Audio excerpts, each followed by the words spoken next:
Hi, and welcome to the 2020 Economic Recession and Preparation Channel. I'm your host, Tony. Thank you for joining me once again on this Wednesday, July 15th, 2020, Hump Day.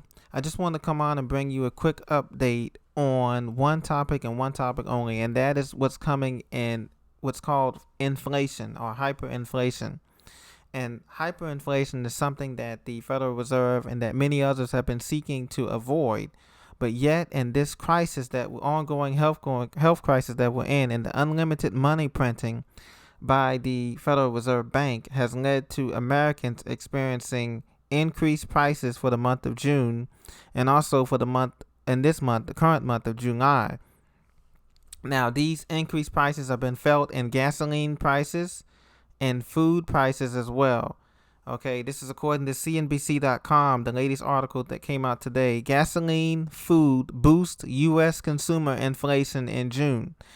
Now, as you know, we've been saying this for months that inflation has been increasing on all consumer goods and at all levels and at all states.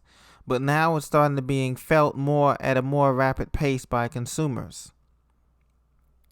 U.S. consumer prices went up in June after 3 straight monthly declines as businesses reopened.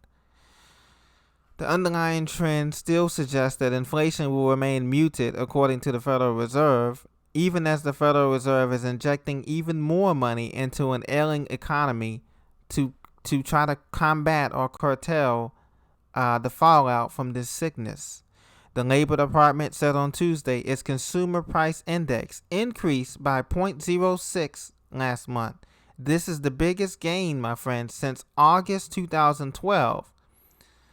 The increase was driven by rising prices of gasoline and food. Now, this is very interesting because you remember a couple months ago, gasoline prices were falling in many states. Some states had gasoline as cheap as, such as Wisconsin, as cheap as 99 cents to $1. Now all that has changed, and gasoline prices are rising as OPEC, that's the organization of economic countries, the OPEC, the oil companies, headed by Saudi Arabia, has increased production after saying that they were cutting production 3 months ago. Now they are raising production, which is going to cause the cost of oil to increase and prices at the pump to increase.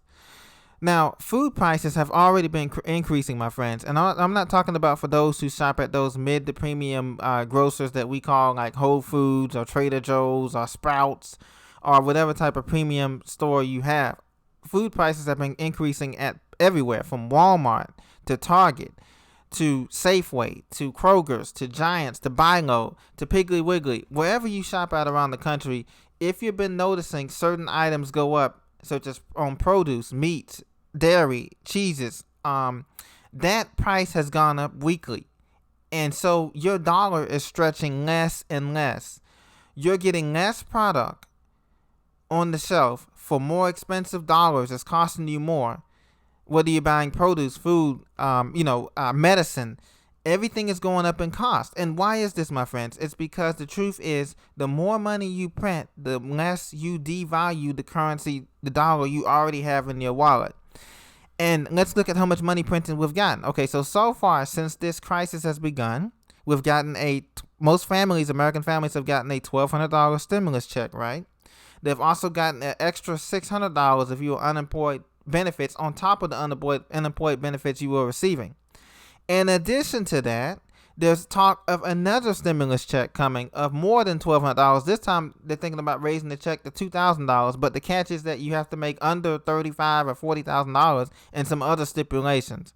So on top of all this stimulus money, plus the stimulus for the businesses and the small businesses who got the PPP loans, which range from the minimum you can get is $10,000 up to a maximum of $2 million. Okay.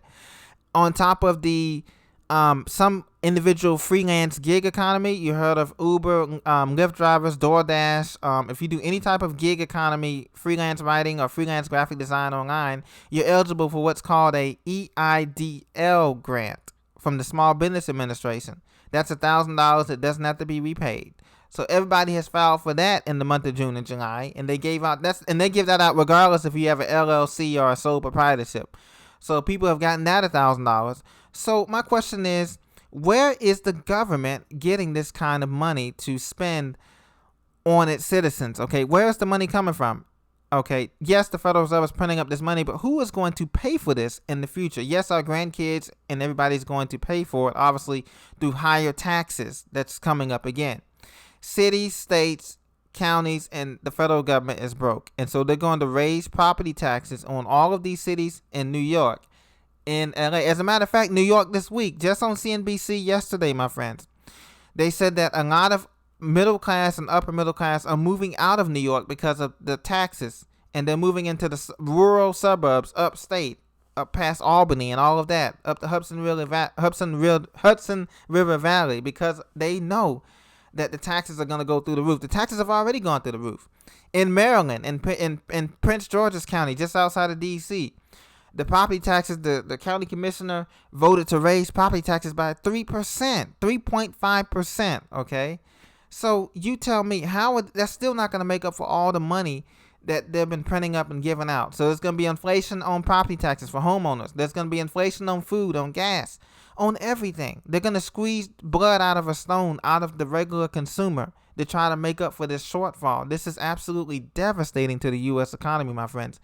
Now, also, there's a trend of people working from home, governments working from home, teleworking, private businesses like Google and Facebook and Apple said that everybody's going to work from home for the foreseeable future, okay? So on the surface, that looks good. But what are we producing? What are we manufacturing? Nothing, okay? Our trade deficit has hit record highs. U.S. budget deficit hit all-time high of $864 billion in June, okay? So those people who are looking to come back to a job, or those people who have a job and are working from home, they're not producing anything. We're not manufacturing anything in America, okay? We have the biggest trade deficit in history at $864 billion. So who's going to make up for this loss of revenue, this loss of tax revenue that cities and counties and states are experiencing right now, even as we speak? That means layoffs for many city, state, and maybe even federal government may do a reduction in force coming up in the foreseeable future. Treasury Secretary Steve Mnuchin says that everything is going to be okay because he says we're going to pass another stimulus bill. But stimulus bills have to be repaid somehow. The government can only make money by collecting taxes or selling bonds, municipal bonds, okay? If they can't do that, or they're going to have to raise taxes. But who's going to be able to pay for the taxes if they don't have a job? Right now, we have over 45 million unemployed Americans, and that number's growing.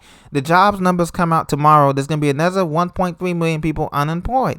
So there's not going to be enough people to support the tax base that we have here now. We have 340 million Americans here. So we are looking at a very dire situation this summer, and crime is going to go up as a result of inflation increasing because people are not going to do without. We'll become a soft nation, okay? We've had the luxuries of all of this TVs, all of these computers, all of this luxury living, but it comes at a cost. And unfortunately, that's going to mean worldwide that people are going to have to pay the cost. As a matter of fact, many businesses have shut down because of the corona the second time around because of this virus, okay? States like California, Governor Newsom shut down California yesterday. So California is the fourth largest state economy in the world. How are they going to survive with takeout only and people staying at home, doing their work, ordering on Amazon, or eBay, or any of these other delivery services? No one is going to be going out doing their daily activities, either because they're afraid of getting sick or because they don't have the money. All the money they have is spent on either bills, or it should be spent on what I call any extra money, making preps for what's coming. Because once this thing finally implodes and the money runs out and the credit dries up, crime is going to be just unbelievable in every city in America. And that's why I'm saying you need to get prepared with food, water, security. Grow your own food. Don't even eat out at these places. If you have to eat out, if you're on the road, okay, but don't eat out on these places because you don't know where your food is coming from, and things are about to get really, really bad in the next 2 to 3 months. Once all this Federal Reserve money pumping dies down and no more stimulus is going to be given to the people. So the government has provided nearly $3 trillion in fiscal stimulus, contributing to a record monthly deficit in June. Okay, so we've already been pumped with $3 or $4 trillion already, and things are not getting any better. Okay, according to this article, there have been fears that the unprecedented stimulus could could stroke inflation. Excuse me. It will stroke inflation. Matter of fact, hyperinflation is coming. The dollar is going to be decimated. So get whatever supplies you need to get in the next 2 to 3 months, because after September, things are going to look really, really ugly. As a matter of fact, they think the Federal Reserve says they want inflation to be around 2%. That's their target. Okay, they call that the Core Personal Consumption Expenditures Index, the PCE price index. Okay, so the Federal Reserve Bank wants it to be 2%. That's what they keep saying in all of their meetings. Okay, but real inflation, my friends, is at 12% right now and growing, just like the unemployment rate is at 11%. So we're in a real danger zone, okay? Because once prices start rising, they're not going to keep coming. They're not going to come down, because either we have short supply, we can no longer get things from China and all of the third world countries because they're not shipping here as fast. As a matter of fact, let me give you an example of that. I went to a furniture store because I wanted to look to purchase something, and they told me that we're back ordered. We won't have anything until late September because of this sickness. They're not producing. They're not manufacturing things. You know, most of the furniture is manufactured in North Carolina. Okay, so that's just one example, just another reminder of things why we need to get prepared. Okay, so I just want to come on here and briefly share this urgent message with you, is that inflation is growing. And this is just what they want us to know in the news. We know that real inflation is at 8 to 10% already. So get what you need while you can. I'm going to try to talk about more survival and prepper things as well. But I want to bring this to you because inflation is growing. And it's not just in the Northeast. It's in the Southeast. It's in the Midwest, out West, you name it. Inflation is here, and it's here to stay because supplies are short, and we're printing up all this money that's got to be paid back, and it's diluting the value of the money that we have now. So use your $1,000 wisely. Whatever you get, if you get another stimulus check, save some of it, but use some of it to get some preps, because you're not going to be able to find things like generators and food and good food and water. You're not going to be able to find things, or they're going to limit you. They're going to limit you. Go to the store now. Go to Walmart or go to Target. Go to any of these stores, Costco, Sam's, and look at the limits they're placing on you right now. You can only get one hand towel. You can only get one toilet paper. You can only get 2 cases of water maximum per family. You can only get one of this and one of that. Soon that's going to grow to you only get nothing, and you won't limit the hours to you come between 8 and 12 on Saturday or something like that. So it's going to get really bad. So stay prepared, my friends. I'll be back with more information. Be blessed. If you have any questions, leave them in the comments or any suggestions of future topics, and I'll be able to get with you as soon as possible. Thank you very much. Take care, my friends.